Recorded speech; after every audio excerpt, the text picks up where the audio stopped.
Hi guys, welcome to back to my mini blog. Good morning guys. আজি আমি ৰাতি party কৰি পেলাই ষ্টুডিঅ'মতে মানে থাকি দিছো কিয় জানে বেছি ৰাতি হৈ গল কাৰণে মানে ঘৰত যোৱা নাই আপোনালোকে যদি ৰাতিপুৱা উঠি পেলাই যদি নিজৰ গ্ৰাউণ্ডখন যদি দেখিব পায় প্ৰথম টাইম তেতিয়া আপোনাৰ মনত কেনেকুৱা ফিলিংছ আহিব ভাল লাগিব না নাই ককচোন গাইস আমাৰ ষ্টুডিঅ'মত ৰাতি থকা ব্যৱস্থা কৰি দিয়া হৈছে পেণ্ডেলটো খুলি পেলাই মই গ্ৰাউণ্ডখনত অকমান খুচকাই দিছো আমাৰ পিছটোৰ অৱস্থা মানে বহুত বেয়া হৈ গৈছে জানে কিয় আমাৰ মানে গ্ৰাউণ্ডখনত কালি পানী দিয়া হোৱা নাছিল কাৰণে এনেকুৱা পিছটো অৱস্থা হৈ গৈছে হাত মুখ ধুই পেলাই উলাইছিলো গুড ডে বিস্কুট আনিবৰ কাৰণে কিন্তু গুড ডে বিস্কুট আনিব গৈ পেলাই সাউথ ধুনিয়া এটা পুখুৰীৰ ওচৰত মানে ধুনিয়া ভিউটো চাই পেলাই আকৌ আহি গৈছো ষ্টুডিঅ'মত আহি পেলাই চাহ অকমান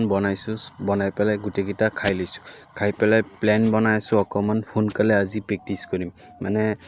আগবেলা প্ৰেক্টিস কৰি পেলাই